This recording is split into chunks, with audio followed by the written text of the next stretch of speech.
ਅੱਜ ਵੀ ਚਾਬੀ ਸਾਂਭੀ ਬੈਠਾ ਹੈ। ਪਤਾ ਨਹੀਂ ਕੇਸ ਚਬਾਰੇ ਦੀ ਕਰਦਾ ਕਰਦਾ ਗੱਲ ਰੋ ਪੈਂਦਾ ਏ।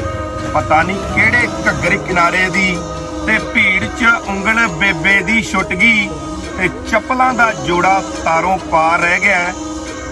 ਅੱਜ ਵੀ ਬਾਪੂ ਮੇਰਾ ਲਹਿੰਦੇ ਵੱਲ ਵੇਂਦਾ ਰਹਿੰਦਾ ਹੈ। ਖੌਰੇ ਲਾਹੌਰ ਵਿੱਚ ਇਹਦਾ ਕੀ ਰਹਿ ਗਿਆ ਤੇ ਅੱਜ ਵੀ ਡਰਦਾ ਰਹਿੰਦਾ ਰੇਲ ਗੱਡੀ ਦੀ ਸੁਣ ਕੇ ਆਵਾਜ਼ ਨੂੰ।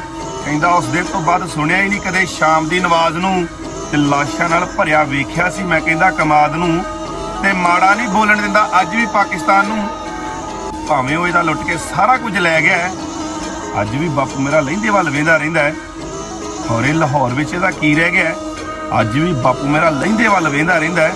ਖੌਰੇ ਲਾਹੌਰ ਵਿੱਚ ਇਹਦਾ ਕੀ ਰਹਿ ਗਿਆ। ਪਹਿਲਾਂ ਇੱਥੋਂ ਲਾਹੌਰ ਖੋਲਿਆ ਤੇ ਅੱਜ ਇਹਨਾਂ ਤੋਂ ਜ਼ਮੀਨਾਂ ਖੋਹਣ ਨੂੰ ਫਿਰਦੇ ਨੇ।